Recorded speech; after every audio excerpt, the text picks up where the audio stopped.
বিশ্বজুড়ে পাক বিরোধী প্রচারে ভারত কেন্দ্রের তরফে যে পরিকল্পনা নেওয়া হয়েছে আপনারা ইতিমধ্যেই জানেন। প্রতিনিধি দল তৈরি করা হয়েছে আলাদা আলাদা, আর এই প্রতিনিধি দলে থাকছেন তৃণমূল সাংসদ ইউসুফ পাঠান। প্রতিনিধি দলের সদস্য হয়ে সিঙ্গাপুরে যাবেন ইউসুফ পাঠান।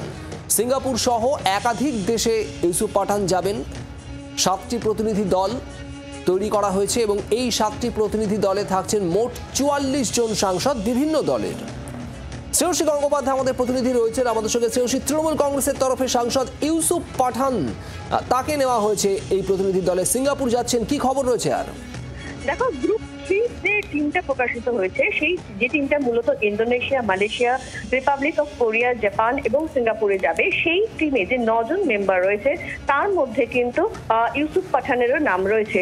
এবং এক্ষেত্রে এই টিমে যিনি লিড করবেন তিনি হচ্ছে বিজেপি, তিনি হচ্ছে জেডিইউ এর সাংসদ, তার নাম হচ্ছে সঞ্জয় কুমার ঝা। জেডিইউ এর সাংসদ, তিনি লিড করবেন এবং সেই টিমে যে মোট 9 জন মেম্বার রয়েছেন তাদের মধ্যে কিন্তু ইউসুফ পাঠানও রয়েছেন।